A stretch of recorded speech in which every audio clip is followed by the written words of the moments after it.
alarming rate from the other side. Watch out, you might fall over backwards. We have a video to play. I think this will provide some visual summation. Please. Thank you. And I just want to address Mr. Johnson, who said you brought the receipts. Well, Mr. Johnson, I've got some receipts for you. This committee met about 2 months ago, and the chairman, who can call any person in the world who walks this earth as a witness, called this guy, who tweeted just a couple weeks before the hearing, "Fuck cops."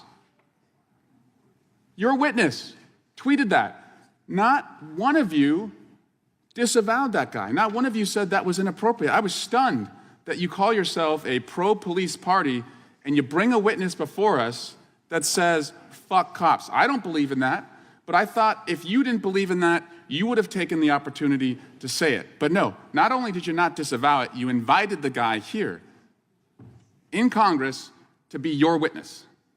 Imagine if we had ever done that. We didn't. You did. Second, I would love Mr. Johnson to disavow, because by the way, I will disavow the defund the police movement. I've never called for it. I believe, just as President Biden believes when he addressed Congress, that we should fund the police. But Mr. Johnson, will you disavow your colleague, Marjorie Taylor Greene, who tweets out and makes money off of a defund the FBI movement? Because they're police too. They protect us too. But I don't think you will. I think you're going to sit silent, and your silence, by the way, is complicity. I yield back.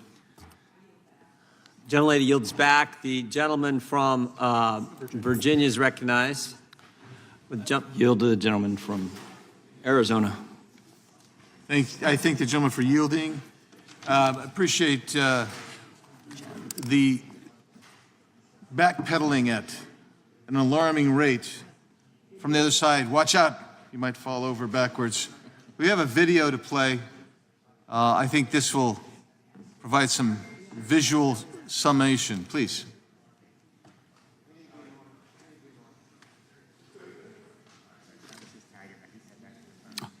And the police has to happen. We need to defund the police. Mayor Eric Garcetti saying take some of the money from policing, about $150 million. I applaud Eric Garcetti for doing what he's done.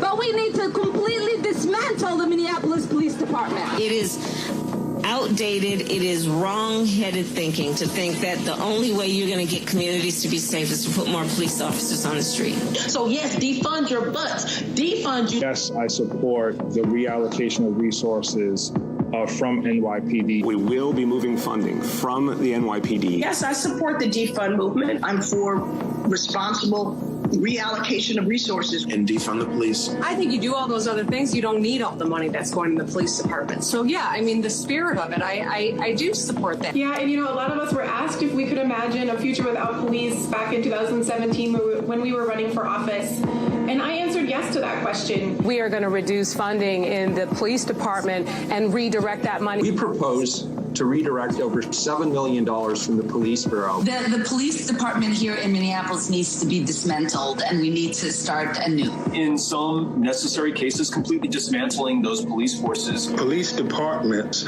are taking a sizable amount of the budget of a lot of municipalities and other entities. We need to look at those budgets, pull some of the money back. When we talk about defunding the police, defunding the Pentagon. My push is that we defund our police departments. Defunding police means defunding police. If these reports are accurate, then these proposed cuts to the NYPD budget are a disingenuous illusion. This is not a victory. The freshman Democrat adding the fight to defund policing will continue. Mr. Chairman, I also have several articles that I would like to submit for the record. Instead of reading all the titles, I'll just provide those to you, if that's okay. Without objection. And I'll yield back to the gentleman from Virginia, Mr. Klein. Would the gentleman yield? Yield to the chair. Yeah, I would just say in response to the gentleman from California, of course we disavow that tweet. That is obvious. And if we'd have known that individual had that tweet out there, I doubt if he'd have been invited as a witness. With that, I yield back to the gentleman from Virginia. Gentleman yields back. The recent confrontation in Congress underscores a deepening crisis of political accountability and the strategic use of narrative flipping in modern governance. The debate surrounding law enforcement funding has moved beyond policy into a battle of moral high ground, where digital records serve as the primary ammunition. This exchange highlights how modern political theater relies on the immediate deployment of past statements to undermine current arguments. The controversy began with a direct challenge regarding a witness invited by the committee. A representative pointed out that this witness had previously published highly inflammatory remarks against law enforcement on social media. The critique was not just about the content of the post, but the perceived silence of the opposing party. This silence is framed as complicity, suggesting that by failing to disavow the rhetoric, the party effectively endorsed it. In response, the defense shifted the focus toward a different kind of defunding movement. By drawing a parallel between calls to defund local police and calls to defund federal agencies like the FBI, the speaker attempted to expose a double standard. The argument posits that if one supports law enforcement, that support must be consistent across all levels of government, regardless of which agency is conducting an investigation. However, the most impactful moment occurred when the debate moved from verbal accusations to a visual summation of historical rhetoric. A montage of various officials and activists was presented, each explicitly calling for the dismantling or defunding of police departments. This tactic is designed to create a sense of political whiplash, forcing a confrontation between current moderate stances and past radical statements.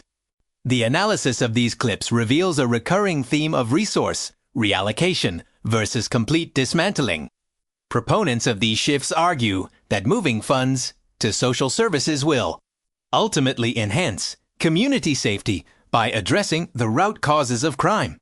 Yet, when these arguments are condensed into short, aggressive sound bites, the nuance is lost, leaving only a record of opposition to traditional policing structures. This tension reflects a broader societal struggle over the definition of safety and the role of the state. While some see the reduction of police budgets as a necessary step toward justice, others view it as a dangerous erosion of public order. The use of past video evidence in congressional hearings serves to lock participants into their previous positions, making it increasingly difficult to navigate a middle ground. The strategic backpedaling noted by observers suggests that the political cost of earlier rhetoric is now being realized, as officials attempt to align themselves with more centrist positions. Their opponents use archival footage to remind the public of their original stances. This constant cycle of exposure and defense prevents a reasoned discussion on the actual mechanics of law enforcement, reform, and budgetary efficiency. Ultimately, the transcript reveals that the battlefield of modern politics is the digital record.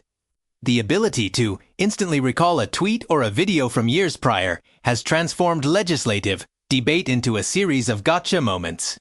This environment prioritizes the humiliation of the opponent over the resolution of the underlying issue, further polarizing a public already divided on the nature of authority. The implication for civil liberties is profound, as the focus remains on partisan dominance rather than the protection of the individual from state overreach. When both sides use law enforcement as a political tool, the objective of maintaining a fair and neutral justice system is sidelined. The rhetoric of disavowal becomes a test of loyalty rather than an exploration of principled governance or constitutional limits. As we examine these explosive moments, it is clear that the preservation of reason requires us to look past the theatrical confrontations. We must analyze whether these shifts in rhetoric represent a genuine change in philosophy or a tactical retreat for the sake of electoral survival. The integrity of our institutions depends on our ability to hold power accountable to its own words and actions over time. The current state of political discourse in the United States is defined by this perpetual loop of accusation and exposure, until the conversation moves away from the pursuit of the killer line and toward a rigorous evaluation of policy impacts. The cycle of hypocrisy will continue. Real change requires a commitment to consistency and a skepticism of any power that changes its principles to suit the prevailing political wind. In conclusion, de Klerk is a symbolical process. When the primary goal of a hearing is to expose a contradiction rather than to craft legislation, the public interest is rarely served.